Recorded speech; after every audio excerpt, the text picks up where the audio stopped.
आपदा को खूब अवसर में बदल रहे हैं। ताजा रिपोर्ट महाराजगंज की है, जहां योजना तो किसानों के लिए थी, लेकिन मचा बापू और साहब मार गए। देखिए क्या है पूरा मामला इस रिपोर्ट में।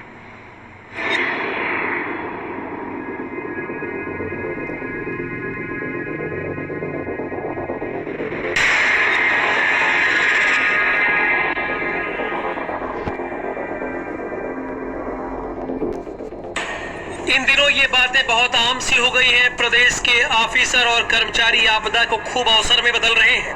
योजना बनाता कोई और है, बनती किसी और के लिए है, लेकिन मजा कोई और लूट रहा है। अब महाराजगंज के किसानों को ही ले लीजिए।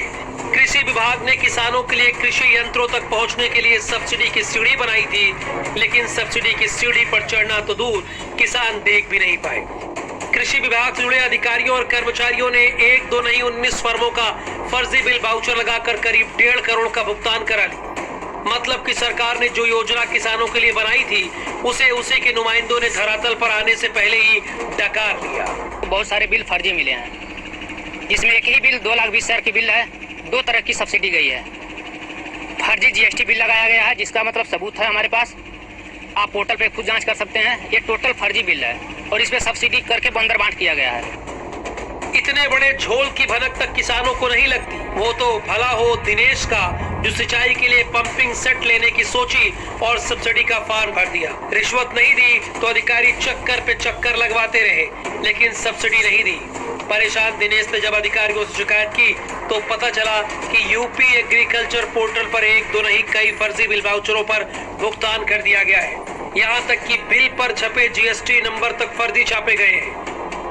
किसान के लिए खाद बीया तो हम लोग सब जो है कि दुकान से प्राइवेट खरीद कर डालते हैं। सरकार से कोई लाभ नहीं मिलता है, कभी न मिला है न मिलेगा। हमको लगता है कोई पूछता ही नहीं है कि खाद बीया सब्सिडी वाला चाहिए कि नहीं चाहिए। कोई आज तक नहीं पूछा हम लोगों से।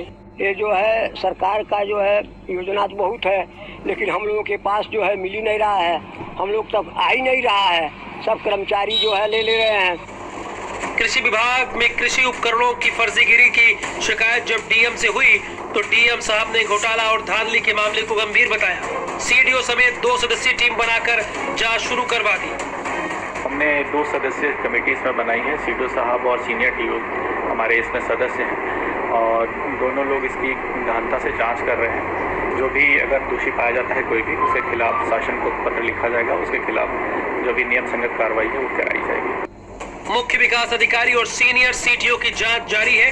कुल 19 फर्म से 1 करोड़ 48 लाख के कृषि यंत्र खरीदे गए हैं, जिनमें जमकर धांधली हुई है। अब देखना ये है कि दोषियों के खिलाफ एक्शन क्या होता है, किसानों को कितना न्याय मिलता है। महाराजगंज से भारत समाचार के लिए जेवी सिंह की रिपोर्ट। इधर देश की सबसे बड़ी और सबसे सुरक्षित सेल पर